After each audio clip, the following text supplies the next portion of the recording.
تو امیر معاویہ نے یزید کو خلیفہ مقرر کیا۔ اب رہ گئے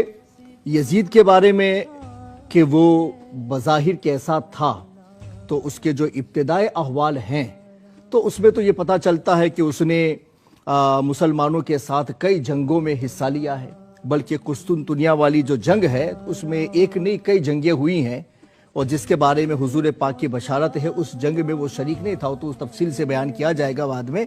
لیکن اس کے بعد جو جنگیں ہوئی ہیں قسطنطنیہ کی، اس میں بھی وہ شریک تھا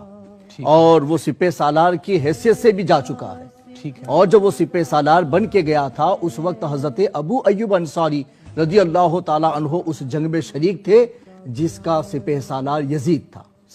اور اسی میں وہ شہید بھی ہوئے ہیں حضرت ابو ایوب انصاری رضی اللہ تعالی عنہ۔ حضرت امام حسین رضی اللہ تعالی عنہ نے بھی کئی جنگوں میں یزید کے ساتھ رہ کر کے جنگوں میں حصہ لیا ہے، لہٰذا اس کا بھی انکار نہیں کیا جا سکتا ہے۔ بلکہ حضرت امام حسین کے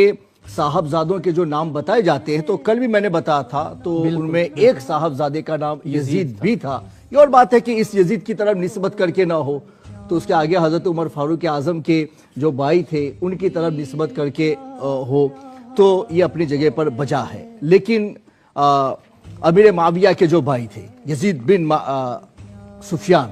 تو ان کی طرف نسبت کر کے، لیکن یزید کا نام ان کے بیٹوں میں بھی رہا۔ اس لیے یہ تو نہیں کہہ سکتے ہیں کہ بالکل ہی گیا گزرا انسان تھا کہ جس کے سپہ سالاری میں صحابہ کرام نے جنگوں میں شرکت کی اور فتح و نصرت حاصل کی۔ بڑی اہم بات کی آپ نے حضرت، جی، تو اس وجہ سے یہ نہیں کہہ سکتے۔ ہاں، اس کے دل کے اندر کیا چھپا ہوا تھا وہ کوئی نہیں جانتا، اللہ کے سوا کوئی نہیں جانتا تھا، اور دلوں کے اوپر فیصلہ کرنے کا اسلام نے حکم دیا بھی نہیں ہے۔ یعنی منافقت کی نشانی ہے ظاہری طور پر، اس کا مطلب ہے وہ جنگوں میں بھی شریک ہوتا تھا۔ تو صاف ظاہر ہے ایسی اولاد کو جو ظاہری طور پر ایفرٹ کر رہی ہے دین کی خاطر، جیسے حضرت اسامہ جنگ میں گئے تھے، ایک کافر آپ کے سامنے آیا اور جب آپ اس کو تلوار مارنے لگے تو اس نے کلمہ پڑھ لیا، پھر بھی آپ نے اس کو مار ڈالا۔ رسول اکرم علیہ الصلوۃ والتسلیم سے کہا تو حضور پاک علیہ الصلوۃ والتسلیم بارہا کہتے رہے کہ کیا تم نے اس کے دل کو شک کر کے دیکھا تھا کہ اس نے ایسے ہی کلمہ پڑھا ہے؟ تو حضور پاک کا یہ بارہا کہنا، اس وقت حضرت اسامہ کہتے ہیں ایک کاش ابھی میں نے اسلام قبول نہ کیا ہوتا